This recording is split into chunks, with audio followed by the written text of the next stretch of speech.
Welcome back ناظرین. ہم بات کر رہے ہیں بھٹو ریفرنس کیس کے حوالے سے. میرین انور راج صاحبہ، آپ بھی ایک قانون دان ہیں، وزیر مملکت برائے قانون بھی آپ رہی ہیں. آرٹیکل 6 کا اس ریفرنس میں ذکر ہے، تو کیا ان ججز کو کرامویل والا حال ان کا کیا جائے گا یا کوئی اور انصاف کی توقع کی جا رہی ہے؟ دیکھیے، اب تو یہ میٹر سب جوڈس ہے اور اس کے نوٹس کر دیے گئے ہیں پارٹی کو، اور میں یہ سمجھتی ہوں کہ جو کچھ بھی ہے وہ سامنے آ جائے گا تو بہتر ہے کہ ہم کوئی ایسا معاملہ جو سب جوڈس ہے اس پہ بات نہ کریں. ہاں، اگر اطلاق ہوتا ہے تو بالکل 17 ممبرز کا بینچ بن رہا ہے، مائکس آئیں گے، وہاں پہ بات ہوگی. تو اگر ایسی کوئی چیز ہوتی ہے تو ہمارے لیے تو ہر وہ چیز خوش آئین ہے جس سے ہمیں انصاف ملے، جس سے ہماری ونڈکشن ہو سکے. اور انصاف کیا ہوگا اس کیس میں آپ کے حوالے سے؟ کیونکہ بیرسٹر اعزاز احسن صاحب نے بھی کہا ہے کہ it should be done one way, جو کہ بہت آبویس ہے. جو آبزرویشنز آ رہی ہیں سارا کہ ایک تاریخی رانگ ہوا ہے جس کو کہ شاید رائٹ کرنے کے لیے ریفرنس فائل کیا گیا ہے. دیکھیے، تاریخی رانگ تو ہوا ہے، تاریخی ایک انجسٹس ہوئی ہے.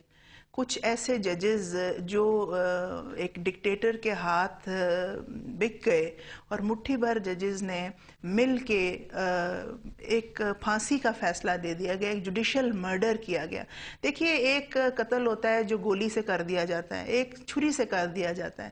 ایک جو قتل کیا گیا قلم سے، آپ سمجھتے ہیں کہ اس کا اب تدارک نہیں ہونا چاہیے اور اس کے اثرات پولیٹیکلی بھی بہت اچھے پڑیں گے، انٹرنیشنلی بہت اچھے پڑیں گے. اور جو عوام کے اندر ایک تذبذب ہے، ان کا ایک جذبات جو حقائق پہ مبنی ہے کہ ایسا کیوں ہوا. ایک ملک کا وزیر اعظم جس نے آئین عدالت میں آج ایک آبزرویشن آئی کہ کمرہ عدالت میں فوجی عامر کی تاریخ نہیں دہرائی جائے گی، اس کا کیا مطلب ہے؟ فوجی عامر کی تاریخ، جج صاحب نے ایک بات کی کہ ہم نے کانسٹیٹیوشن کی کتاب اٹھا کے وہ کانسٹیٹیوشن، انہوں نے کہا کہ ہم نے آئین اور قانون کے مطابق چلنا ہے.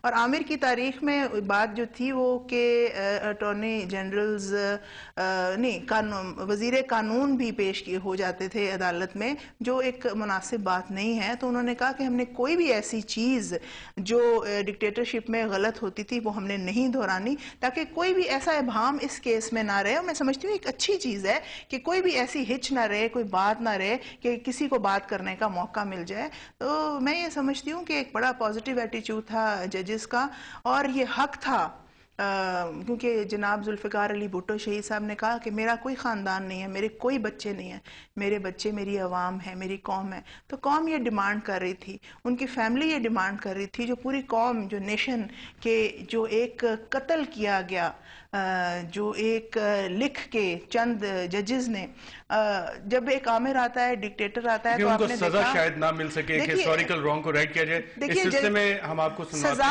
اتنی بھی بہت ہوتی ہے ایک بڑے آدمی کے لیے کہ اس کو سیٹ سے کھڑا کر دیا جائے. ایک سزا اس کے لیے اتنی بھی ہوتی ہے کہ آپ اس کو کہہ رہے ہیں کہ آپ نے یہ بات غلط کی ہے اور آپ جج بن کے بیٹھے رہے ہیں. میں سمجھتی ہوں جوڈیشری کو موقع ملا ہے کہ اپنے لگائے ہوئے جو ان پہ دھبے ہیں وہ ان کو دھو سکے. دیکھیے، جب ڈکٹیٹر آتا ہے تو کچھ ججز اس کے ساتھ مل جاتے ہیں اور اس کو دبام دیتے ہیں، 3 سال وردی میں رہ کے پیپلز آئین پارٹی کو کی خراب کرے. ایکسپیکٹیشن ہے کہ اگر اس کیس کا فیصلہ آتا ہے تو آئندہ شاید ایسا نہ ہو. ناظرین، ہمارے رپورٹر عبدالشکور نے سابق وزیر قانون خالد انور صاحب سے پوچھا کہ اس کیس کے لیگل اور پولیٹیکل امپلیکیشنز کیا ہو سکتی ہیں، تو خالد انور صاحب نے اس کا یوں جواب دیا. Opinion of the Supreme Court on a question of law, an important question of law, can be asked. اس کو ہم ایڈوائزری جورسڈکشن کہتے ہیں. اس کا کانسیکوینس یہ ہے کہ یہ جو اوپینین ہوگی یہ نہ کسی سپریم کورٹ کی ججمنٹ کو سیٹیسائڈ کر سکتی ہے، کیونکہ یہ تو اوپینین ہے نا، یہ ایڈوائزری جورسڈکشن ہے. سپریم کورٹ کی ججمنٹس ہوتی ہیں آرٹیکل 185 کے تحت، اور وہ ججمنٹس بائنڈنگ ہوتی ہیں، اور آرٹیکل 188 کے تحت ان کی ریویو فائل ہو سکتی ہے اور وہ بھی لیگلی بائنڈنگ ہوتی ہے. اب یہ جو کوسچنز آف لا جو کہاں ہے، کچھ تو ہیں اسلامک لا کے بارے میں کہ اپروور کی ایویڈنس بائنڈنگ ہے نہیں بائنڈنگ ہے، کچھ بائس کے بارے میں ہے. اب سپریم کورٹ اپنی ڈسکریشن میں ان سوالات کے جواب تو دے سکتا ہے، لیکن ان کا لیگل کانسیکوینس کیا ہوگا، اصل مسئلہ تو یہ ہے. ایک جس طرح میں نے عرض کیا ہے کہ legally advisory jurisdiction appellate jurisdiction کو اوور رول نہیں کر سکتی، لیکن سپریم کورٹ اپنی ڈسکریشن میں رائے ضرور دینا چاہتے ہیں تو دے سکتے ہیں۔ دوسرا جو اس میں ایشو آئے گا وہ پولیٹیکل ایشو ہے کہ یہ پینڈورا باکس کھولے گا یا نہیں کھولے گا۔ یہ ایک بہت ڈیوائسو ایشو ہے، اس میں دو پوائنٹس آف ویو ہیں، ہر ایک پوائنٹ آف ویو میں کچھ سبسٹنس ہے کہ ایک تو یہ ہے کہ جب اتنا ڈیوائیڈڈ ورڈکٹ تھا تو ڈیتھ پینلٹی مناسب تھی یا نہیں تھی۔ This is an important issue which does require consideration. دوسرا یہ ہے کہ اگر اس ایشو کو پولیٹیکل صرف پارٹی پولیٹیکل پرپسز کے لیے کھولا جا رہا ہے تو یہ بھی اعتراض آئیں گے کہ ابھی تک محترمہ بے نظیر بھٹو کی اسیسینیشن کے بارے میں تو کوئی ایکشن نہیں ہوا، اور بھٹو صاحب کا جو معاملہ جاتا ہے 20-25 سال پرانا اس کو کھولا جا رہا ہے۔ گورنمنٹ میں اس کے کیا مقاصد ہیں، اس سے ملک کو فائدہ ہوگا یا نہیں ہوگا، اس میں بہت سے ڈیلیکیٹ ایشوز آئیں گے، اور اگلے دنوں میں دیکھتے ہیں، انتظار کرتے ہیں کہ سپریم کورٹ عام طور پہ ان ایشوز کو بڑی غور سے کنسیڈر کرتے ہیں، کیونکہ ان کو پتہ ہے کہ ان کی جو آبزرویشن بھی ہوتی ہے اس کا بہت امپیکٹ ہوتا ہے، پولیٹیکلی بھی ہوتا ہے، لیگلی بھی ہوتا ہے، کانسٹیٹیوشنلی بھی ہوتا ہے۔ تو اگلے دنوں میں معلوم ہوگا کہ کیا نتیجے نکلیں گے۔ یہ تھے سابق وزیر قانون خالد انور صاحب۔ میرین انور راج صاحب، آپ نے سنا ان کو، وہ کہتے ہیں یہ تو صرف ایڈوائزری جورسڈکشن ہے، اس پہ تو کچھ بھی نہیں ہوگا، جو مرضی ججمنٹ آ جائے۔ دیکھیے، قانونی بات کی ہے انہوں نے، اپنے لحاظ سے ٹھیک بات کی ہے، مگر حالات واقعات دیکھیں کیا رہے۔ اپروور کے کہنے پہ کیا پھانسی دی جا سکتی ہے؟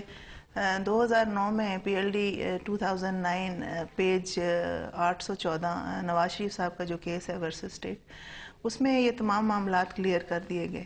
اور پھر کچھ بیان یہ کروں میں کہ سپریم کورٹ نے ایک نیا فریز نکالا، ری وزٹ، کیونکہ ریویو تو ہم نے سنا تھا، ری وزٹ تو اگر دیکھیے حالات اور واقعات کے مطابق رات کو 12 بجے سپریم کورٹ بیٹھ سکتی ہے، جو ہسٹری میں کبھی نہیں ہوا۔ ریزولوشن ججز مل کے پاس کر سکتے ہیں، جو شاید پہلے کبھی نہیں ہوا۔ تو میں سمجھتی ہوں کہ مورلی بھی اس کو دیکھنا پڑے گا، قانونی بھی دیکھنا پڑے گا، اور آئین کیا کہتا ہے وہ دیکھنا پڑے گا۔ ہمارے ملک کے حالات بڑے عجیب و غریب رہے ہیں، تو ایک پولیٹیکل لیڈر پھانسی چڑھ گیا، اب آپ اس کو کیسے انڈو کریں گے؟ ججمنٹس اگر غلط ہوں اور وہ جوڈیشل مرڈر کے اس زمرے میں آتی ہوں تو ان کو انڈو کرنا چاہیے۔ کیسے کرتے ہیں آپ، کیسے کرتے ہیں وہ آپ نے دیکھنا ہے۔ اور میں کہوں لا اسٹیٹک نہیں رہتا، ٹائم ٹو ٹائم وہ چینج ہوتا رہتا ہے، اس پہ بھی بہت سی ججمنٹس ہیں۔ تو میں یہ سمجھتی ہوں کہ ٹیکنیکلٹیز کو اتنا ملحوظ خاطر نہ رکھیں، قانون کو، آئین کو دیکھتے ہوئے کوئی بہتری کی طرف آپ موو کریں۔